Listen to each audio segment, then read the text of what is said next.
Hey everybody, my name is Erin Donlin and I'm a realtor here in Indianapolis, Indiana. Today I want to do a quick video talking about the top things you should know when going to sell your home in 2024. Now this is the second of a two-part series. I also did a video about the top things you should know when buying a home in 2024, so be sure to check out that video as well. So enough chit chat, let's get started.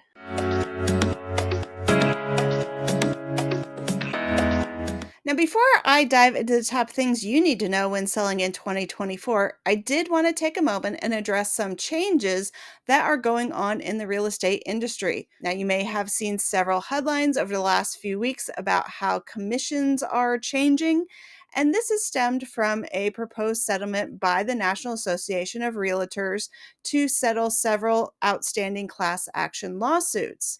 I think the biggest thing to come from all these lawsuits is that realtors have to do a better job with transparency and how things work in our industry. One of those things is how the commission structure works. So, I want to do a real quick real estate history lesson. Buyer's agents came to be in the early 90s because previously, any agent who represented a buyer was typically a sub agent of the seller. So it wasn't like buyers had any kind of agency representation in a transaction. They were just working with agents who solely worked for the seller. So in the early 90s, something called buyer agency was established. With this, it became common practice for list agents to offer a portion of their commission to buyer agents to compensate them for procuring the buyer for the property. This is called a broker cooperation or co op fee. In most MLSs, it was actually mandatory to offer some sort of compensation up until the early part of this year. Now, a few weeks ago, the National Association of Realtors have come up with a proposed settlement to address this commission confusion. Part of that is that there is going to be no advertisement of buyer agent commission on any MLS listing. That being said, going forward, although I don't have any kind of crystal ball, I think this is what we're going to see happen. You're going to see seller agents negotiate their commissions with the seller, buyer agents negotiate their commissions with the buyer, and then it's going to be part of the purchase agreement or contract negotiation to negotiate how much the seller will cover a buyer's agent commission, if at all. Now, this is very new to our industry and it's an ever evolving landscape. Certainly, if you have any questions about this, do not hesitate to reach out. I'm happy to answer any questions I can to the best of my ability. So, all that aside, let's get into the top things you need to know when selling in 2024.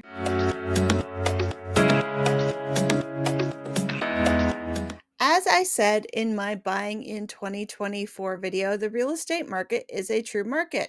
It's hard to predict exactly where it's going to go. Though some people are still stuck in 2022 and they think that when you put your house on the market, you will get tons of showings that first day and multiple offers in the first 24 hours. Now, that is still true in some circumstances, but by and large, that's not the case.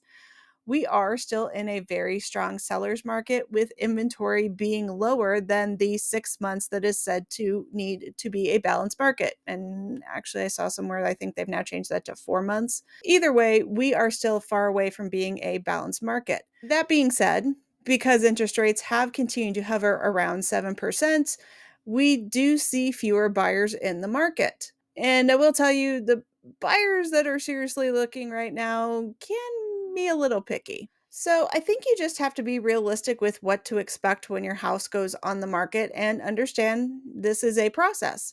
Houses I see are sitting 30, 60, 90 days without offers, and you do need to have some patience at times. You also need to listen to the feedback that you're hopefully getting from any showings and either adjust things to the property or the purchase price accordingly.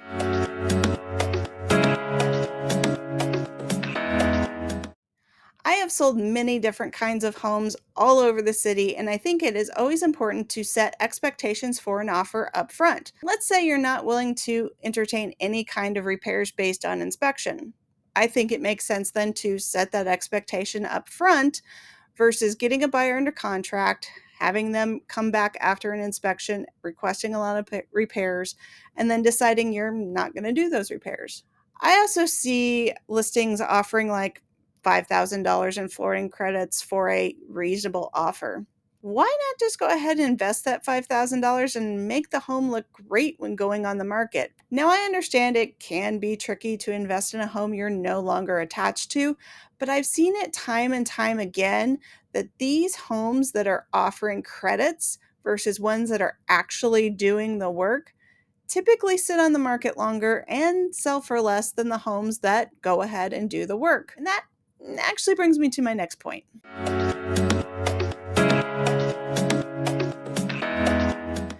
My clients have heard me say this time and time again, and I find it consistently to be true.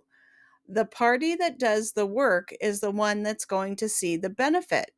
So, for example, if that means a seller does not want to do the work needed to sell their home for a certain asking price, then a buyer is going to come in and offer lower, and sometimes significantly lower, than that asking price. They're the ones taking on the burden of responsibility of getting that home to where it needs to be.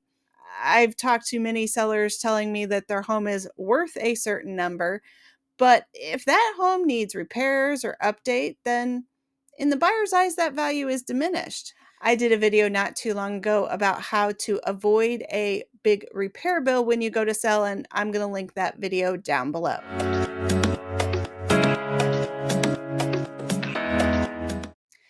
Getting and keeping your home in show ready condition can be one of the hardest things to accomplish when you list your home.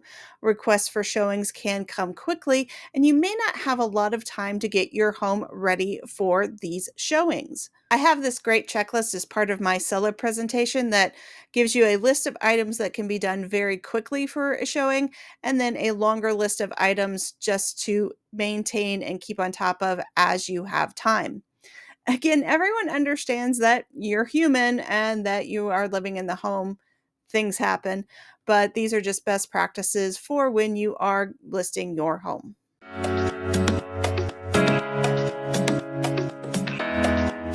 So I get this question all the time. When is the best time to sell my house? And the best answer I can give you is when you're ready. There really is no best time or worst time. Back to my first point, real estate market is a market. There's a market when it's crazy busy, and there are times when it's less so. The times that more buyers in the market is in the spring, typically March through the end of May, and the times where there are less buyers in the market, typically around the end of the year and first of the year. Again, like I said, with interest rates being so high right now, we're actually seeing fewer buyers in the market. So, would I still say that this is the best time to sell? But that doesn't mean that 3, 6, 9 months from now is going to be any better. I tell everybody this story. Now, I sold my own personal residence 2 years ago, and that's simply because I found a lot in a new construction community that I absolutely loved and a great builder. Could I have waited 6 months, a year, and gotten possibly more for my home? Absolutely. Seeing how the market has shifted, I know even though I would have gotten more for my home had I had waited, I would be paying more for the home I own right now. Every situation is unique, so it's really up to you to decide if you want to sell. So I hope you found all this information useful. If you have any questions, as always, feel free to leave me a comment below, or you can reach me on any of the social media handles currently on the screen. Thanks, and talk to you soon.